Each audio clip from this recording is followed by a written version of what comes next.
أشهد أن لا إله إلا الله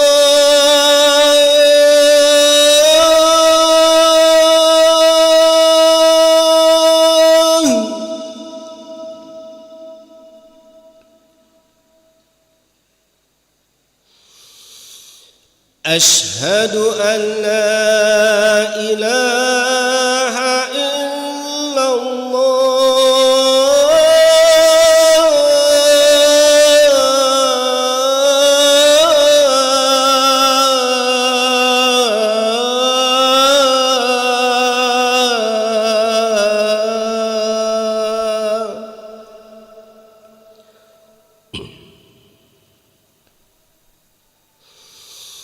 أشهد أن محمدًا رسول الله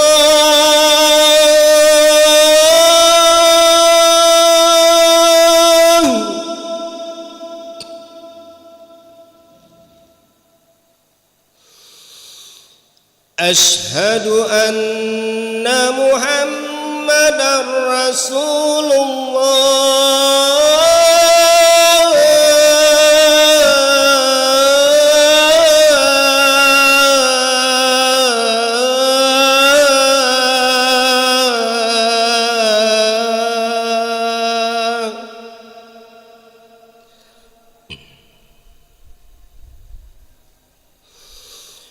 حي على الصلاة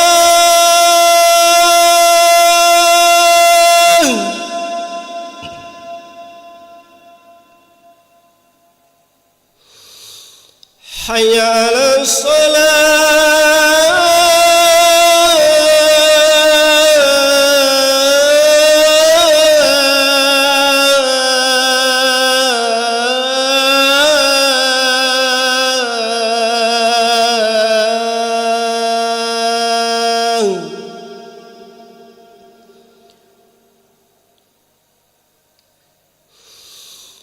حي على الفلاح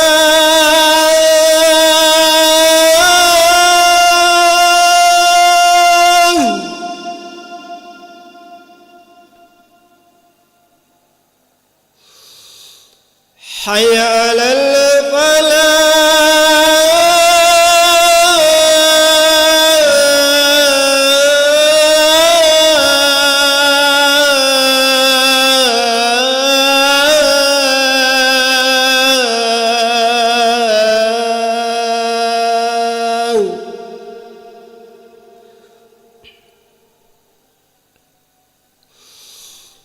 الصلاة خير من النوم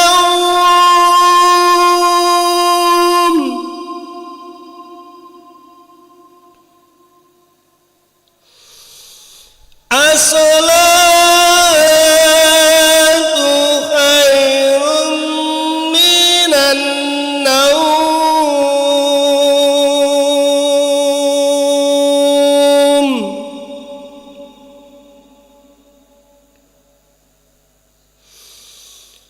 الله أكبر الله أكبر لا إله إلا الله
الله أكبر الله أكبر أشهد أن لا إله إلا الله أشهد أن محمدا رسول الله حي على الصلاة حي على الفلاح قد قامت الصلاة قد قامت الصلاة الله أكبر الله أكبر لا إله إلا الله لا إله إلا الله محمد رسول الله صلى الله عليه وسلم أقامها الله أدامها ما دامت السماوات والأرض وجعلنا من عباده صالح أهلها استووا للصلاة رحمكم الله استووا واعتدلوا سووا صفوفكم فإن تسوية الصفوف من تمام الصلاة لا ربي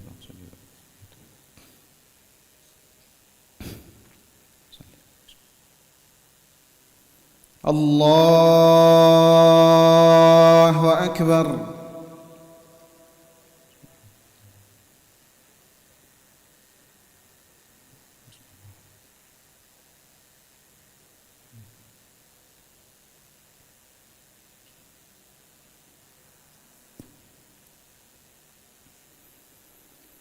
بسم الله الرحمن الرحيم الحمد لله رب العالمين الرحمن الرحيم مالك يوم الدين إياك نعبد وإياك نستعين اهدنا الصراط المستقيم صراط الذين أنعمت عليهم غير المغضوب عليهم ولا الضالين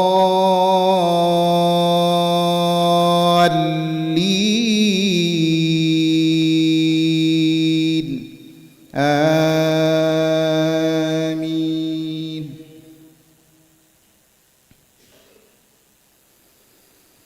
يريدون أن يطفئوا نور الله بأفواههم ويأبى الله إلا أن يتم نوره ولو كره الكافرون هو الذي أرسل رسوله بالهدى ودين الحق ليظهره على الدين كله ولو كره المشركون يا أيها الذين آمنوا إن كثيرا من الأحبار والرهبان ليأكلون أموال الناس بالباطل ويصدون عن سبيل الله والذين يكنزون الذهب والفضة ولا ينفقوا في سبيل الله فبشرهم بعذاب أليم يوم يحمى عليها في نار جهنم فتكوى جباههم وجنوبهم وظهورهم هذا ما كنزتم لأنفسكم فذوقوا ما كنتم تكنزون الله أكبر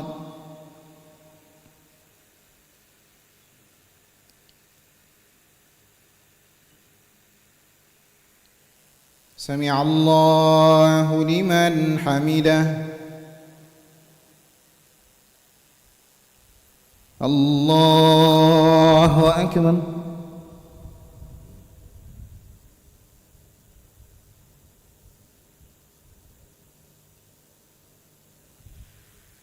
الله أكبر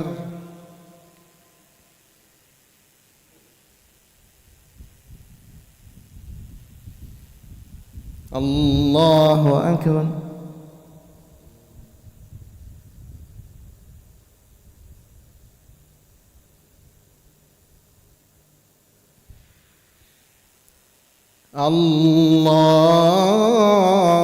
الله أكبر. بسم الله الرحمن الرحيم. الحمد لله رب العالمين، الرحمن الرحيم، مالك يوم الدين، إياك نعبد وإياك نستعين، اهدنا الصراط المستقيم، صراط الذين أنعمت عليهم غير المغضوب عليهم ولا الضالين،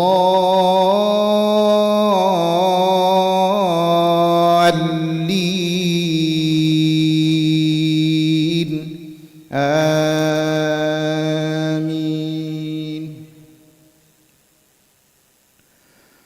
يا أيها الذين آمنوا إن كثيرا من الأحبار والرهبان يأكلون أموال الناس بالباطل ويصدون عن سبيل الله، والذين يكنزون الذهب والفضة ولا ينفقونها في سبيل الله فبشرهم بعذاب أليم، يوم يحمى عليها في نار جهنم فتكوى جباههم وجنوبهم وظهورهم، يوم يحمى عليها في نار جهنم فتكوى بها جباههم وجنوبهم وظهورهم، هذا ما كنزتم لأنفسكم فذوقوا ما كنتم تكنزون. إن عدة الشهور عند الله 12 شهرا في كتاب الله يوم خلق السماوات والأرض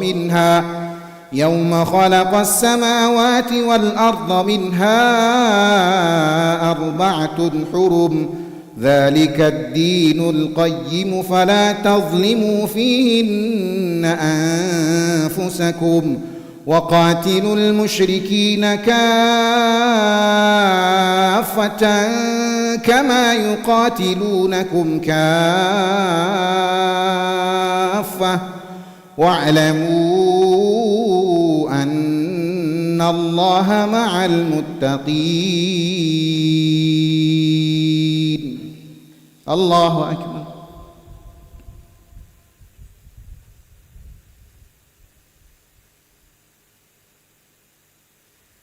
سمع الله لمن حمده. اللهم اهدنا فيمن هديت، وعافنا فيمن عافيت، وتولنا فيمن توليت، وبارك لنا فيما أعطيت، وقنا برحمتك شر ما قضيت.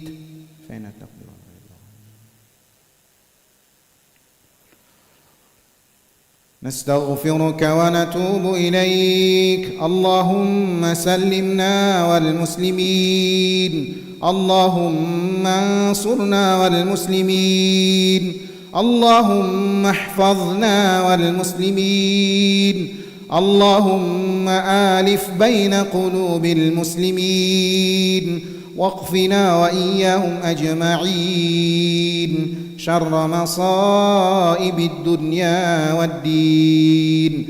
اللهم سلمنا وسلم المسلمين من الفتن والإحن والمحن.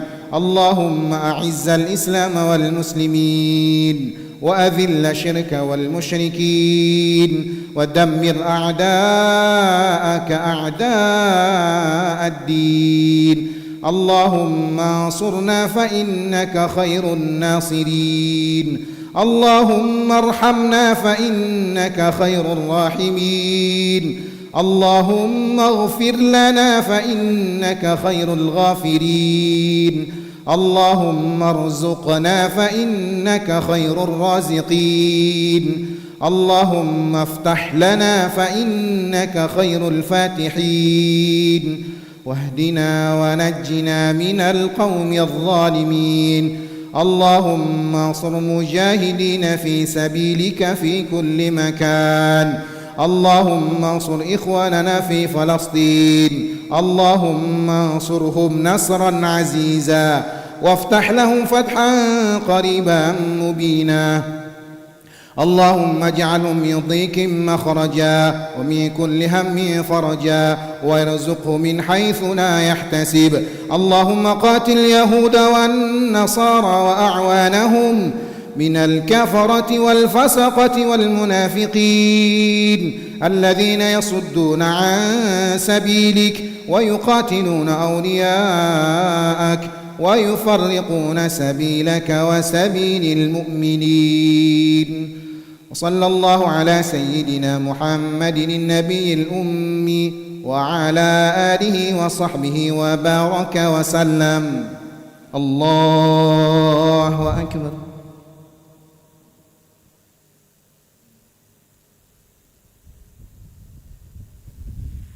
الله أكبر.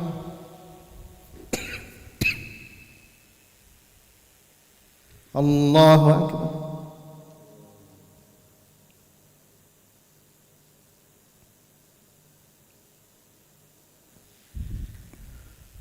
الله أكبر.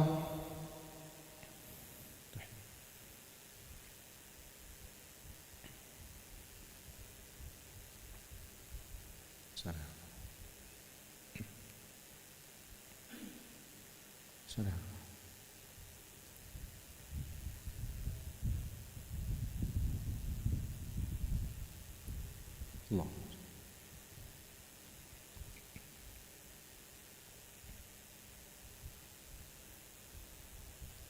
السلام عليكم ورحمة الله. السلام عليكم ورحمة الله.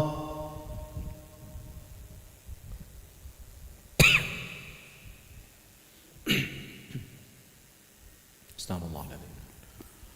استغفر الله العظيم.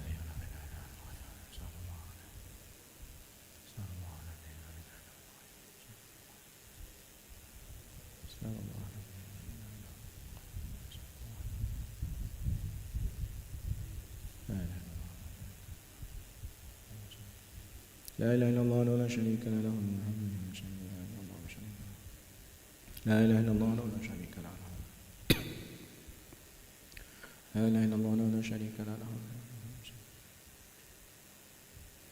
لا إله إلا الله ولا شريك له له الملك وله الحمد اللهم لا مانع لما أعطيت ولا معطي لما منعت ولا رد المظلوم.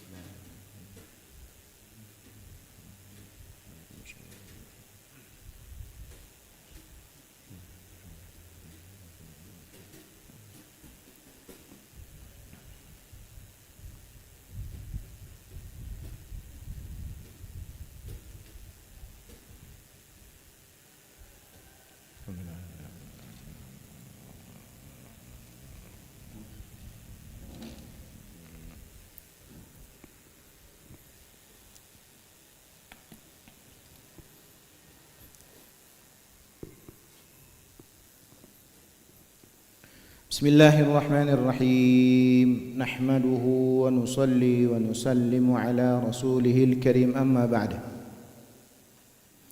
Bab tentang iman kepada hal-hal sesudah kematian. An Sumrah bin Jundub radhiyallahu anhu Nabi sallallahu alaihi wasallam qala minhum man ta'khudhu an-nar ila ka'bayhi wa minhum man ta'khudhu an-nar ila rukbatayhi wa minhum man ta'khudhu an-nar ila hujzatihi wa minhum man ta'khudhu an-nar tarqutihi. Rahul Muslim. Dari Samurah bin Jundub radhiyallahu an bahwasanya Rasulullah sallallahu alaihi wasallam bersabda, di antara ahli neraka ada yang dimakan api sampai tumitnya, ada yang dimakan api sampai lututnya, ada yang dimakan api sampai pinggangnya, dan ada pula yang dimakan api sampai tulang selangkahnya. Hadis riwayat Muslim, bab neraka Jahannam. Ibn Abbas radhiyallahu an anna Rasulullah sallallahu alaihi wasallam qara hadhihi al-ayah ittaqullaha haqqa tuqatih wa la tamutunna illa wa antum muslimun. Surah Ali Imran. Qala Rasulullah sallallahu alaihi wasallam law anna qatratan min zaqum qutirat fi darid dunya la afsadat 'ala ahli dunya ma'ashihum fa kaifa biman yakunu ta'amuhu. Rahu Tirmidzi. Dari Ibnu Abbas radhiyallahu anhu bahwasanya Rasulullah sallallahu alaihi wasallam membaca ayat ini, ittaqullaha haqqa tuqatih wa la tamutunna illa wa antum muslimun. Surah Al-Imran, yang artinya bertakwalah kepada Allah dengan sebenar-benarnya takwa kepadanya, dan janganlah sekali-kali kamu mati melainkan dalam keadaan beragama Islam. Lalu Rasulullah sallallahu alaihi wasallam, seandainya setetes zakum diteteskan ke dunia, pasti akan merusak seluruh sumber penghidupan penduduk dunia. Lalu bagaimana halnya dengan orang yang memakan berupa buah zakum? Hadis riwayat Tirmidzi.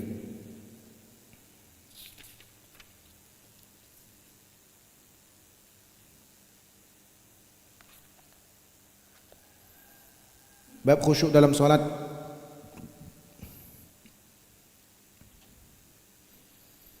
An Abi Hurairah radhiyallahu an Rasulillah sallallahu alaihi wasallam fi haditsin tawilin, idza faragha Allah min al-qada' bain al-ibad wa arada an yakhruja bi rahmati man arada min ahli an-nar, amara al-malaika an yakhruju min an-nar man kana la yushriku billahi shay'a mimman arada Allah ta'ala an yarhamahu mimman yaqulu la ilaha illa Allah fayaghfirunahum fi an-nar yaghfirunahum bi athari sujud ta'kulu an-nar min ibn Adam illa athar sujud harramallahu 'ala an-nar an ta'kula athar sujud fayukhrijuna minan nar. Rawahu Muslim.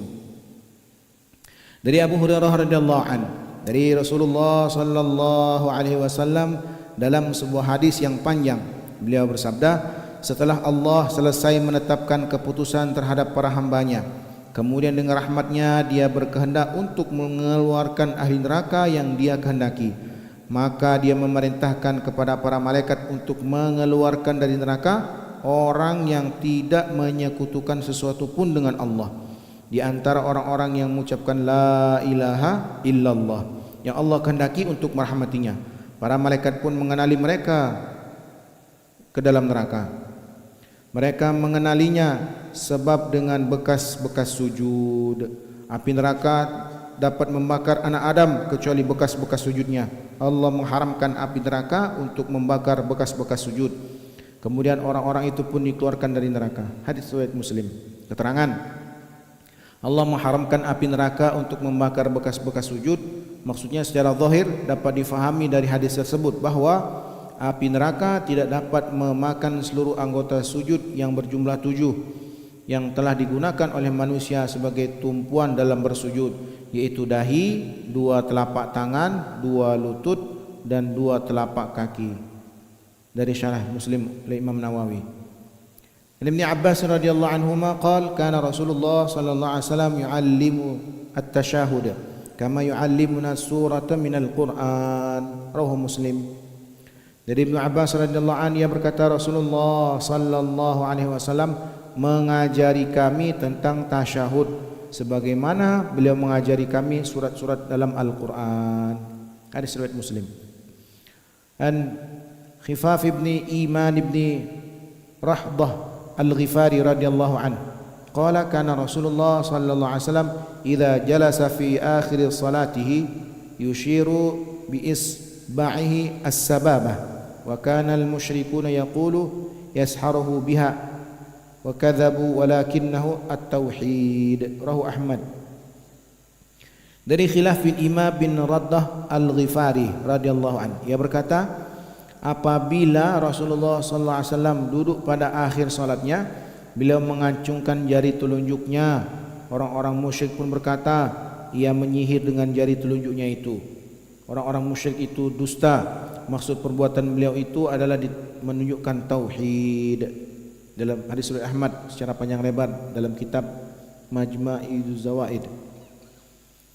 An-Nafi' rahimahullah kana Abdullah bin Umar idza jalasa fi salati wada'a yadayhi ala rukbatayhi wa asyara bi isba'ihi wa atba'aha basarahu thumma qala Rasulullah sallallahu alaihi wasallam la hiya ashaddu ala syaitan minal hadid, yakni as-sababah.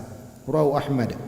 Dari Nafi' radhiyallahu rahimahullah, ia berkata apabila Abdullah bin Umar radhiyallahu anhuma duduk dalam solat, ia meletakkan kedua tangannya ke atas kedua lututnya, mengacungkan jari yang kanan dan mengarahkan pandangannya kepada jarinya itu. Kemudian ia berkata, Rasulullah sallallahu alaihi wasallam bersabda, sungguh jari yang diacungkan itu lebih berat bagi setan daripada besi, yakni jari telunjuk. Bab ilmu. An Safwan ibn Asal bin Muraddi radhiyallahu an qala ataitu an-nabiy sallallahu alaihi wasallam wa huwa fil masjid muttaqi'un 'ala bardihi lahu ahmar faqultu lahu ya Rasulullah inni ji'tu atlubul ilm faqala marhaban bi talibil ilm inna talibal ilmi la tahuffuhu al malaikah bi ajnihatiha thumma yarkabu ba'dhum ba'dhan hatta yablughu as-samaa'a ad-dunya min mahabbatihim lima yatlubu. Rahu Tabarani fil Kabir. Dari Safwan bin Asal al-Muradi radhiyallahu anhu, ia berkata, aku datang kepada Nabi sallallahu alaihi wasallam sementara beliau sedang duduk bersandar di atas kainnya yang berwarna merah. Lalu aku berkata kepada beliau, wahai Rasulullah, saya datang ke sini untuk mencari ilmu. Beliau bersabda, oh selamat datang wahai pencari ilmu. Sesungguhnya seorang penuntut ilmu dinaungi oleh para malaikat dengan sayapnya. Lalu para malaikat itu bersusun-susun hingga sampai ke langit pertama karena kecintaannya terhadap para ilmu, karena kecintaan mereka terhadap ilmu yang dia cari. Hadis riwayat Tabarani. An Sa'alabah bin al-Hakim as-Sahabi radhiyallahu anhu qala Rasulullah sallallahu alaihi wasallam yaqulu Allah azza wa jalla lil ulama yawm al-qiyamah idza qa'ada ala kursiyyihi li faslihi ibadihi inni lam aj'al ilmi wa hilmi fikum illa wa ana uridu an aghfira lakum ala ma kana fikum wa la ubali. Rahu Tabarani. Dari Sa'labah bin Hakam, salah seorang sahabat Nabi sallallahu alaihi wasallam, yang berkata, Rasulullah sallallahu alaihi wasallam bersabda, Allah Subhanahu wa taala berfirman kepada para ulama di hari kiamat ketika dia menampakkan tanda kekuasaannya terhadap kursinya untuk menetapkan keputusan bahwa bagi para hambanya, sesungguhnya aku meletakkan ilmu dan kesantunanku kepada kalian hanyalah karena aku berkehendak untuk mengampuni dosa-dosa yang ada pada kalian, dan aku tidak peduli sebanyak apapun dosa-dosa kalian. Hadis riwayat Tabarani. Bab fadilah zikrullah. An Ummi Ismatal al-Ausi radhiyallahu anha qalat qala Rasulullah sallallahu alaihi wasallam ma min muslim ya'malu dhanban illa waqafa al-malaika al-muwakkalu bi ihsa'i dhunubihi thalatha sa'ah fa in astaghfarta Allah min dhanbihi dhalika fi syai'in min tilka as-sa'ah lam yuqifhu alaihi wa lam yu'adzab yaumal qiyamah. Rawal Hakim. Dari Ummu Ismah al-Awsiyah radhiyallahu anha, ia berkata Rasulullah sallallahu alaihi wasallam bersabda, jika seorang muslim berbuat dosa, maka malaikat yang diserahi tugas untuk menghitung dosanya akan berhenti selama 3 saat. Jika dia minta ampun kepada Allah dari dosanya tersebut, ketika masih dalam tenggang waktu itu, malaikat tidak akan mencatat dosa tersebut dan ia tidak akan diazab pada hari kiamat. Hadis riwayat Hakim. An Abi Umamah radhiyallahu an Rasulillah sallallahu alaihi wasallam qala inna sahiba shimal la yarfa'ul qalam 6 sa'atin minal ibadil muslim al-mukhti aw musi fa inna nadima wastaghfara Allah minha alqaha wa illa kutibat wahidatan. Rahu Tabarani. Dari Abu Umamah radhiyallahu an, dari Rasulullah sallallahu alaihi wasallam, beliau bersabda, sesungguhnya malaikat yang berada di sebelah kiri yang mencatat amal keburukan akan mengangkat penanya selama 6 saat dari seorang hamba muslim yang berbuat dosa atau berbuat keburukan. Jika ia menyesal dan meminta ampun kepada Allah atas dosa itu, maka malaikat akan membiarkan dosa ataupun keburukan itu tanpa mencatatnya. Jika tidak, maka perbuatan buruk itu akan dicatat sebagai satu dosa. Semoga Allah Subhanahu wa taala merahmati kita, semoga kita bisa mudah mengamalkan, menyampaikan. Semua bersedia insyaallah. Allahumma shalli wa sallim ala sayyidina Muhammad kama shallaita wa sallamta wa tarhamta ala sayyidina Ibrahim fil alamin innaka Hamidum Majid. Allahumma ij'alna minal ladzina yastami'una al-qawla fayattabi'una ahsanah. Allahumma hdina wahdi bina wahdina jinna wal insa waj'alna sababan liman ihtada. اللهم افتح لنا فتوح العارفين وألهمنا إلهام الملائكة المقربين وارزقنا فهم الأنبياء والمرسلين. اللهم فقهنا في الدين وعلمنا تأويل واهدنا إلى سواء السبيل. ربنا آتنا في الدنيا حسنة وفي الآخرة حسنة وقنا عذاب النار. سبحانك اللهم وبحمدك أشهد أن لا إله إلا أنت أستغفرك وأتوب إليك. الذين دعوا فيها سبحانك اللهم وتحيتهم فيها سلام وآخر دعواهم الحمد لله رب العالمين. تقبل الله منكم. صلى الله على محمد صلى الله عليه وسلم. صلى الله على محمد صلى الله عليه وسلم. صلى الله على محمد صلى الله عليه وسلم. صلى الله على محمد صلى الله عليه وسلم. صلى الله على محمد يا ربي صل وسلم. اللهم صل وسلم وبارك عليه.